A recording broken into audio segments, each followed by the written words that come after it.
So there's a famous line in here about cunning as serpents, as gentle as doves. Here it says, be as shrewd as serpents and simple as doves. So what does that mean? St. Augustine, many years ago, he actually talked about this passage, and he talked about what he had learned in nature about serpents. Now, if you think about, if you've ever been around snakes or serpents, okay, yes. In Brazil, I bet there's a lot of big ones, I imagine. In Florida, oh yeah, there's big ones there. Part of my family is down in Florida, and they have giant snakes sometimes, like just climbing up their door. So they're like, okay, we're not going to go up in this front door because there's a giant snake like on the screen. So that kind of thing, yeah. But if you've ever seen a snake that's in a defensive position, what do they usually do? Do they usually sort of stick their head out and they're just kind of like, hey, I'm here? They always curl up and they put their head back and they put their body forward, because the most important part of that snake is the head. If you crush the head, then everything goes. But the snake is willing, this is what St. Augustine said, the snake is willing to even give up some of its body, even its tail. If something comes and snips at its tail, it would rather have that happen versus have it snip at its head. And then St. Augustine would say, that's what we should be like with our faith.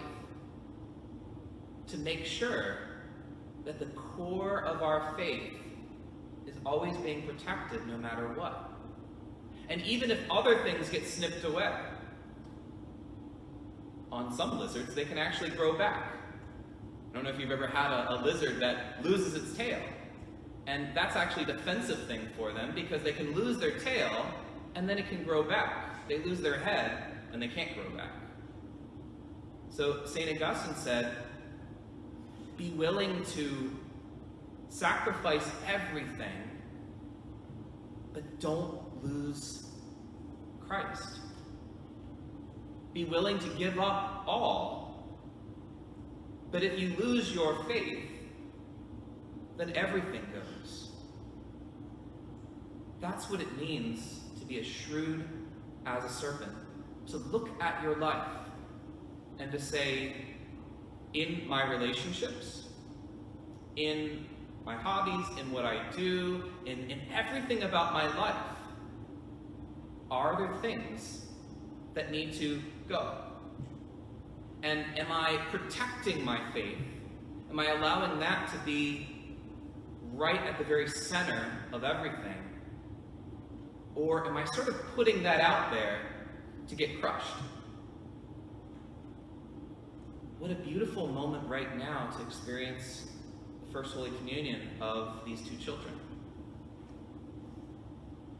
That should remind us about making sure that we protect our relationship with the Lord and rediscover what it was like to receive First Holy Communion. This is something I love about the joy that I see on the faces, the hidden smiles right now, because you have your masks on, but you can see it in the eyes. You can see this joy of wanting to receive the Lord. But isn't it funny, as we grow up, it's kind of like the Chronicles of Narnia. When they're younger, they're able to go into Narnia, but as they get older, they get a little grown up. Isn't that sort of an image of, like, sometimes our faith? Remember when we first received Holy Communion, we were like, yes, I can't wait. And then the next year we were like, yes, this is awesome. And then the next year, and then the next year, and pretty soon it was like, yeah.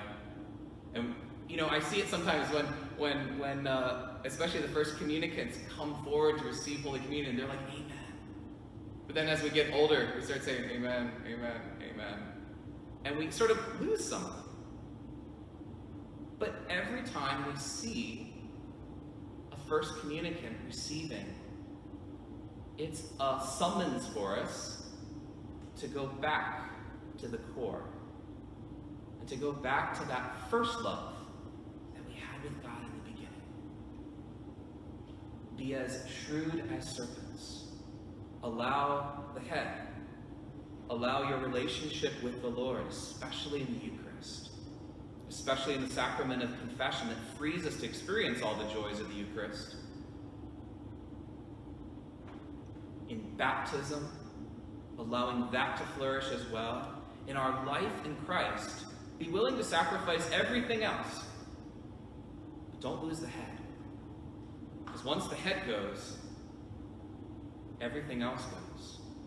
If part of the body goes, it can always grow back because the head is protected. So think about that. The next time you hear that word, be as cunning as serpents, as shrewd as serpents.